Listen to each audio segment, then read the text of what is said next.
जन जागृति साक्षरता अभियान में आपका स्वागत है। पिछले सेशन में हमने लूप्स की एक बेसिक इंट्रोडक्शन ली है।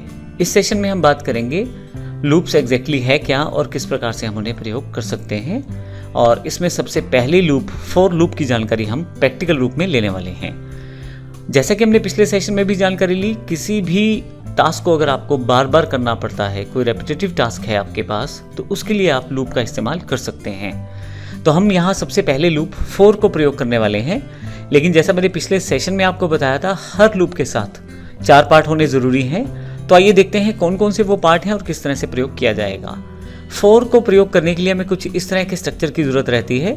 फॉर में सबसे पहले हमें 3 पार्ट्स डिफाइन करने पड़ते हैं, इनिशियलाइजेशन, कंडीशन और आइट्रेशन। उसके पश्चात ब्लॉक में हमें उन स्टेटमेंट्स को शामिल करना पड़ता है या उस टास्क को शामिल करना पड़ता है जो हमें रिपीट करनी है। तो सबसे पहला पॉइंट फॉर में इनिशियलाइजेशन है। इनिशियलाइजेशन का मतलब है जहां से हम लूप को शुरू करना चाहते हैं। मोस्टली हम इसके लिए एक वेरिएबल डिक्लेयर कर लेते हैं और उसके साथ ये कार्य करता रहेगा। अब कार्य क्या है वो हम 4th पार्ट से डिफाइन करते हैं, ब्लॉक से। अगर आप देखें यहाँ पे तो मैंने केवल एक स्टेटमेंट शामिल की है, इको स्मार्टो सिस्टम्स। तो केवल इस स्टेटमेंट को मुझे शो करना है 10 बार। तो आइए इस पूरे के पूरे एग्जाम्पल को हम प्रैक्टिकल रूप में भी समझ कर देखते हैं किस प्रकार से हम प्रैक्टिकली इसको कर सकते हैं। इसके लिए मैंने पहले से ही forloop.php नाम की फाइल बना रखी है। आपको यह फाइल अपनी डीवीडी या पेन ड्राइव में मिल जाएगी एक्सरसाइज फोल्डर्स के अंतर्गत। लेकिन अगर नहीं है तो उस केस में आप हमारी वेबसाइट ISST वर्ल्ड या smartosystems.in पर जाकर डाउनलोड सेक्शन से भी प्राप्त कर सकते हैं। तो आइए शुरू करते हैं। यहाँ पे मैंने पहले से ही प्रोग्राम्स को डिफाइन कर दिया है।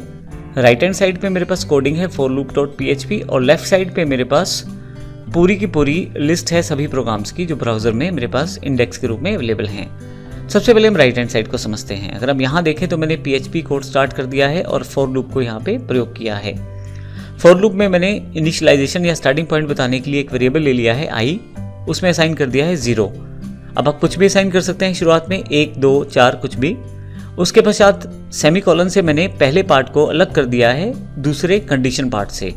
अगर आप यहाँ कंडीशन पार्ट में देखें तो जब तक i 10 के बराबर नहीं हो जाता तब तक ये लूप चलती रहेगी। फिर से सेमीकोलन है।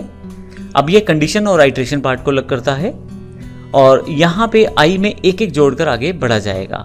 फिर उसके पश्चात मैंने ब्लॉक में सिर्फ एक ही स्टेटमेंट को एग्जीक्यूट करवाया है, इको स्मार्टो सिस्टम्स। मैं अपने प्रोग्राम को यहाँ से क्लिक करके ब्राउजर में ओपन कर लेता हूँ। आप देखेंगे कि यहाँ स्मार्टो सिस्टम्स को 10 बार डिस्प्ले करवा दिया गया है। अब यहाँ मैंने पहले वाली लाइन को कमेंट कर दिया है और उसके साथ एक नई लाइन ऐड कर दी है जिसमें मैंने काउंटर है उसको भी प्रिंट करवा दिया है। मैं सेव कर देता हूँ और रिफ्रेश करता हूँ तो आप देखेंगे कि 1 से लेकर 10 तक आउटपुट आपके पास अवेलेबल है। मैं ये बता दूँ आपको, जो नंबर आप यहाँ देंगे वहाँ से आपका ये लूप है शुरू किया जाएगा। मान लीजिए मैं 5 दे देता हूँ, यहाँ पे सेव कर देता हूँ और रिफ्रेश करता हूँ तो यहाँ आपके पास जो आउटपुट है वो 5 से शुरू की गई है। मैं फिर से यहाँ 1 कर देता हूँ, लेकिन यहाँ पे मैं बड़ा नंबर 50 कर देता हूँ और सेव कर देता हूँ। तो फिर से रिफ्रेश करूँगा तो यहाँ पे आउटपुट 50 तक आपके पास आ गई है। और किसी कारण से अगर आपको बहुत ज़्यादा बड़ा कैलकुलेशन करना है तो उसके लिए भी आप बड़ी आसानी से इसको रिप्रेजेंट कर सकते हैं। मैं इसे रिफ्रेश कर देता हूँ तो आप देखेंगे कि 500 तक आउटपुट इसका अवेलेबल हो गया है। तो कितनी जल्दी आप लूप के साथ आसानी से टिपिकल टास्क को कंप्लीट कर सकते हैं। रेपिटेटिव टास्क को बड़ी आसानी से आप इससे एग्जीक्यूट कर सकते हैं। तो इस सेशन में हमने फॉर लूप की जानकारी ली है। अगले सेशन में हम अगली लूप व्हाइल लूप की जानकारी लेने वाले हैं। देखेंगे कि व्हाइल लूप में किस प्रकार हम यही कार्य कर सकते हैं। धन्यवाद।